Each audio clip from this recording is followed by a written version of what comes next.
Alright, well, this is DJ Ryan J, and I'm going to do just a quick post-show review on the AMX.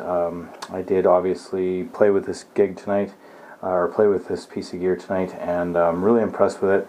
I really quite like it for what it does. It's fantastic. I don't have it plugged in or anything because I'm just going to show you a couple of quick things, and the camera's shooting down over my shoulder here so that you can see kind of what I'm talking about. The only comment that I have to say about this thing, and if you watch my two previous videos, the one about the actual overview and review in the first place, and then the second one which has to do with fixing a potential problem that you might be having with overall master volume output, which I'll link to in the description, you'll see that generally speaking this is an absolutely fantastic piece of gear. I cannot say enough good things about it. The only thing that I have to say about it after the gig here is that using this with a old school sort of cue and play pause functionality is a little not quite what I'm used to doing anymore, so that took a bit of getting used to. And had I bothered to set up my DDJ SP1 or the dicers, then I might have been able to incorporate a few more of the things that I normally do into the show. For example, even just simple things like, hot cue, hot loops, that type of thing. I think it would have been very useful to have that. But in the end, for the simple show that I did this evening, it went really, really well.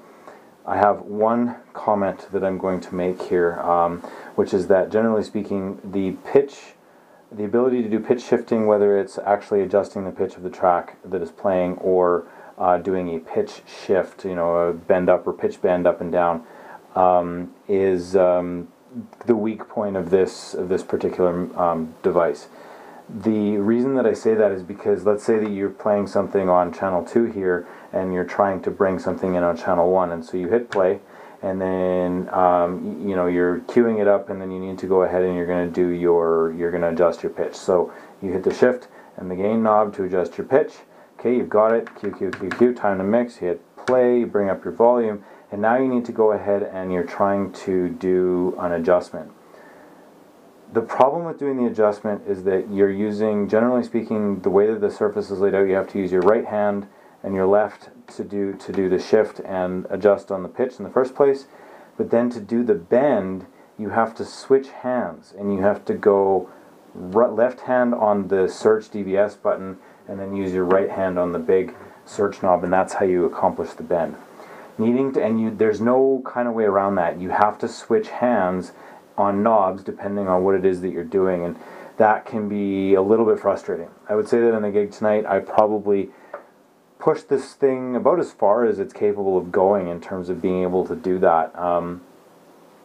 That aside, that one minor nuisance aside with having to sort of switch, depending as you're sort of trying to match up your beats or whatever the case is, you can that's kind of where it gets a little bit frustrating. I don't use the sync function, and I have a feeling that if I did, that would make this a lot easier. But again, I just don't use it. So maybe that's a way around that, but not something that I've done, and maybe something worth investigating when I'm using this piece in particular. Anyway, that's it. That's all I've got to say. I love it. I think it's a fantastic and amazing piece of gear for simple shows, ceremonies, backup, anything like that. It's fantastic. I highly recommend you check it out. $250 from, or in Canada from Akai. The AFX companion, which gives you a little bit of hot cues and that type of thing, is $199. Yeah, I haven't played with the AFX, but this AMX is absolutely fantastic. Totally love it. Highly recommend it. This is DJ Ryan J. Thanks very much.